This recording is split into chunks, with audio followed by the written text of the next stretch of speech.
मध्य प्रदेश सरकार ने शहरी परिवहन को आधुनिक और पर्यावरण अनुकूल बनाने के लिए मुख्यमंत्री ई रिक्शा योजना शुरू करने का फैसला किया है।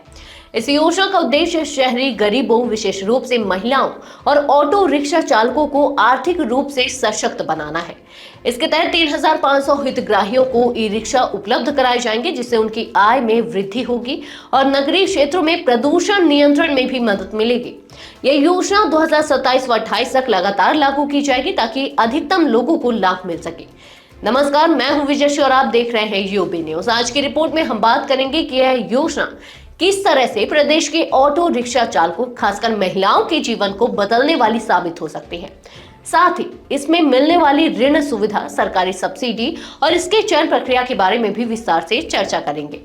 इस योजना में मुख्य रूप से उन व्यक्तियों को प्राथमिकता दी जाएगी जो पहले से ऑटो रिक्शा चला रहे हैं और जिनके पास वैध ड्राइविंग लाइसेंस है।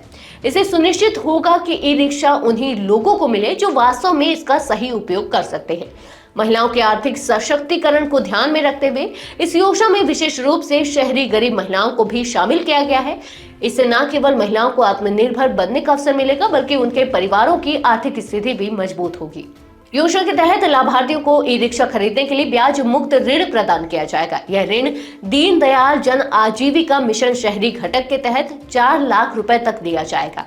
साथ ही राज्य सरकार और केंद्र सरकार मिलकर ब्याज सब्सिडी भी प्रदान करेंगे। केंद्र सरकार 8% ब्याज अनुदान देगी, जबकि राज्य सरकार की ओर से 5% ब्याज अनुदान दिया जाएगा। इससे लाभार्थियों को ऋण की किस्तें चुकाने में आसानी होगी और वे अपनी आय बढ़ाने में सक्षम होंगे।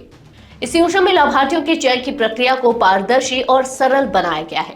लाभार्थी की आयु 18 से 55 वर्ष के बीच होनी चाहिए और उसका नगर क्षेत्र में निवास आवश्यक होगा। इसके अलावा उसके पास वैध मोटर व्हीकल लाइसेंस होना अनिवार्य है। योजना का क्रियान्वयन जिला शहरी विकास अभिकरण यानी कि DUDA के माध्यम से नगरीय निकायों द्वारा किया जाएगा। लाभार्थियों के चयन और ऋण वितरण की प्रक्रिया को तेज और निष्पक्ष बनाने के लिए टास्क फोर्स समिति का गठन किया गया है।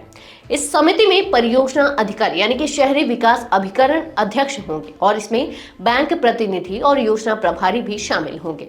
आवेदन प्राप्त होने के बाद बैंकों को 30 दिनों के भीतर इनका निस्तारण करना होगा और उसके बाद 15 दिनों के भीतर ऋण वितरण की प्रक्रिया पूरी कर ली जाएगी। इसके अलावा बैंक किसी भी प्रकार की कोलेटरल सिक्योरिटी यानी कि जमानत की मांग नहीं करेंगे, जिससे यह योजना गरीबों और जरूरतमंदों के लिए अधिक सुलभ बन सके। इस योजना से प्रदेश में नगरीय परिवहन व्यवस्था को पर्यावरण के अनुकूल बनाया जाएगा। ई रिक्शा चलाने से डीजल और पेट्रोल पर निर्भरता कम होगी, जिससे प्रदूषण को नियंत्रित करने में मदद मिलेगी। साथ ही ई रिक्शा चालकों की आय में वृद्धि होगी और वे आत्मनिर्भर बन सकेंगे। शहरी गरीब महिलाओं को प्राथमिकता देने से सशक्तिकरण की दिशा में एक बड़ा कदम साबित होगा। मध्य प्रदेश सरकार की योजना गरीबों के जीवन स्तर को सुधारने और पर्यावरण संरक्षण की दिशा में एक महत्वपूर्ण प्रयास है। इससे नगरीय क्षेत्रों में सस्ती, सुरक्षित और हरित परिवहन सुविधा उपलब्ध होगी। यदि यह योजना सही ढंग से लागू होती है तो यह न केवल परिवहन क्षेत्र में बदलाव लाएगी, बल्कि हजारों परिवारों की आर्थिक स्थिति भी मजबूत करेगी। तो यह थी हमारी आज की खास रिपोर्ट। आपको ये कैसी लगी, अपने विचार हमसे साझा करें। इस वीडियो को लाइक और शेयर करें, साथ ही चैनल को सब्सक्राइब करें। यूबी न्यूज आपके लिए लाता रहेगा देश विदेश से जुड़ी ऐसी ही तमाम खबरें। तब तक के लिए धन्यवाद।